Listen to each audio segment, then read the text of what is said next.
Oke, bismillah. Assalamualaikum warahmatullahi wabarakatuh. Hello guys, welcome back to my video. So, pada video kali ini saya akan membagikan seputar tutorial IT. Ya, lab ini bisa dikatakan bisa masuk ke dalam CCNA atau CCNP Basic. Ya, nama protokolnya adalah EJRP. Ya, kalian mesti udah tahu kan, EJRP merupakan salah satu protokol dynamic routing yang ada di Cisco terkhususnya. Dan pada kali ini langsung aja kita masuk ke pengertian dari protokol EJRP. Nah, EIJRP atau singkatan dari Interior Gateway Routing Protocol adalah sebuah protokol routing yang digunakan untuk mengirimkan informasi tentang route jaringan antara router ke router di dalam sebuah jaringan komputer. Nah, EJRP juga protokol routing yang dikembangkan oleh perusahaan besar Cisco System ya. Dan protokol ini merupakan protokol routing yang sangat cepat, efisien, dan pastinya bisa diandalkan. Karena apa? Karena dia berbasis dynamic routing. Nah, EJRP atau protokol ini menggunakan algoritma dual atau bisa dibilang diffusing update algoritma untuk menghitung rute terbaik dan dapat digunakan untuk menghubungkan jaringan yang berbeda seperti jaringan jarak dekat, LAN, menengah, MAN, dan sampai WAN. Nah, EJRP juga mendukung beberapa fitur yang berguna seperti load balancing, path redundancy, dan routing metric customization. Nah, kita masuk nih ke manfaat dari protokol EJRP. Nah, yang pastinya efisiensi. Nah, protokol EJRP ini dibuat untuk bekerja secara efisien dan memperhatikan penggunaan bandwidth dan kecepatan dalam pemrosesan pada router.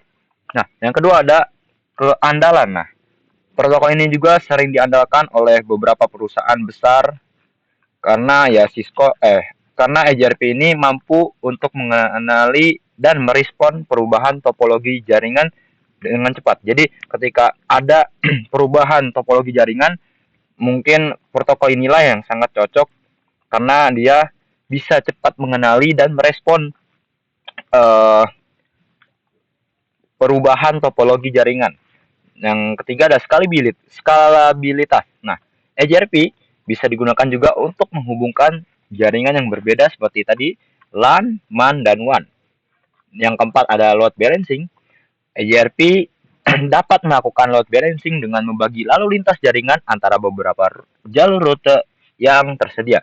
Jadi dia bisa memanage bisa membagi lalu lintas secara efisien.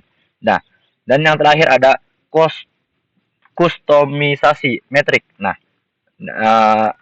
EJRP ini bisa memungkinkan administrator jaringan untuk menyesuaikan metrik rute yang digunakan untuk menghitung rute yang terbaik. Jadi protokol ini bisa menyesuaikan metrik secara efisien untuk menghitung rute yang terbaik yang akan dipakai. Nah, mungkin langsung saja kita masuk ke dalam labnya. Nah, kita sudah untuk aplikasinya kalian sudah tahu menggunakan Cisco Packet Tracer ataupun kalian bisa juga memakai aplikasi JNS3. Nah, topologi JRP Basic Configuration sangat mudah sekali, guys. Kalian hanya membutuhkan 3 router dan 2 IP address. Nah, jika sudah seperti ini, langsung saja kita masuk ke konfigan yang pertama, yang ini memasukkan IP address. Enter, configure terminal, config T. So, kita masuk ke interface FA06. Kita singkat aja ya, NTFA 0.0. Jangan lupa di no shutdown ya guys ya. Karena ini masih merah, artinya belum nyala. Ketika kita no shutdown, belum. Harus di router 2 juga kita no shutdown kan ini ya, jalur ini. Oke, IP address 11 titik 1 kali ya. Nah, untuk 126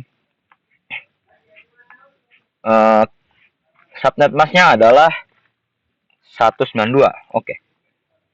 255 255.255.192 enter. Dan udah itu aja ya, hanya memasukkan IP address. Nah, selanjutnya kita berpindah konfigurasi ke router 2. CLI enter, configure terminal, dan kita nyalakan interface FA0/0 yang menuju ke router kiri ya, router 4 sorry belum diganti, harus itu router 1. No shutdown, enter. Nah, udah nyala nih ya guys, warna hijau nih.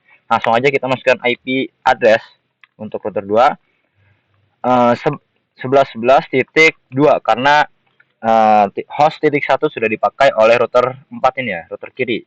Sorry, router 1. Anggap aja ini router 1 guys. Dan IP-nya sama /26, ya ini subnetnya 255.255.192. Habis itu exit aja. Dan kita sorry. Nah, FA yang 01 juga guys, jangan lupa dinyalakan interface-nya FA no strip 1, no shutdown, enter. Dan IP address dari router FA 0 strip 1 adalah 22/26, berarti masih menggunakan subnet mask yang tadi. 22 titik.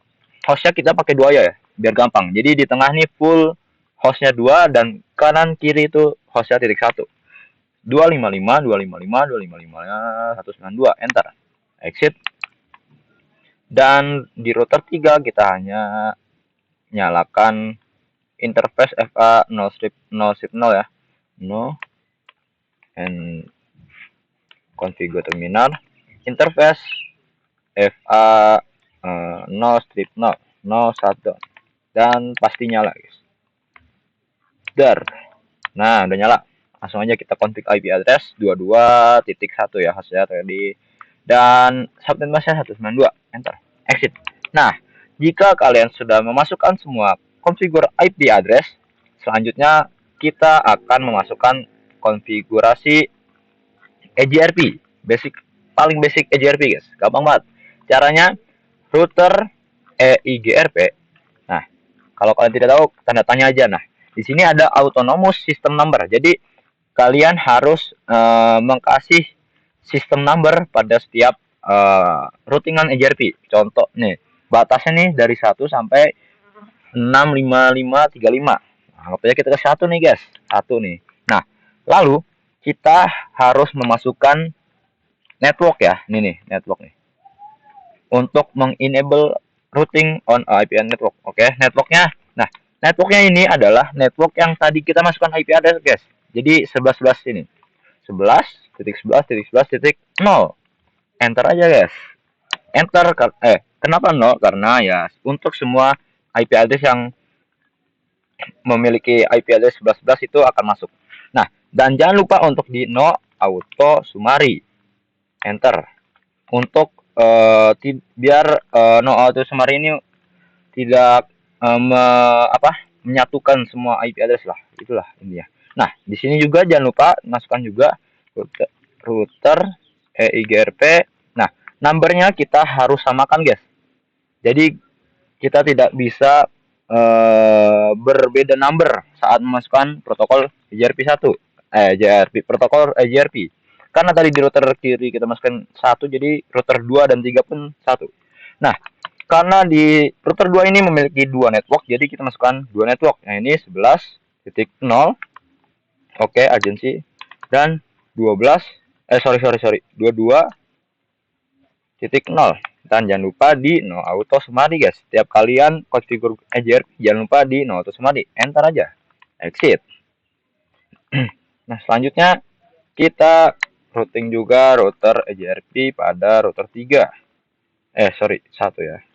Router EGRP 1. Karena network cuma 1, jadi kita hanya memasukkan network 22.0. Oke, agensi. Kalau tanda agensi berarti dia sudah connect ke antar router EGRP yang router 2 ini. Nah, no auto summary, enter. Nah, jika sudah memasukkan semua protokol EGRP, saatnya kita tes ping dengan dari router kiri ke router kanan. Oke, sudah successful ya guys ya. Jadi kurang lebih itu aja, sangat simple banget guys, simple. Dan kita coba ping dari router kanan ke kiri, ya successful. Dan mungkin itu saja yang bisa saya sampaikan pada video kali ini. Mohon maaf bila ada salah penjelasan, dan see you in the next my video. Bye.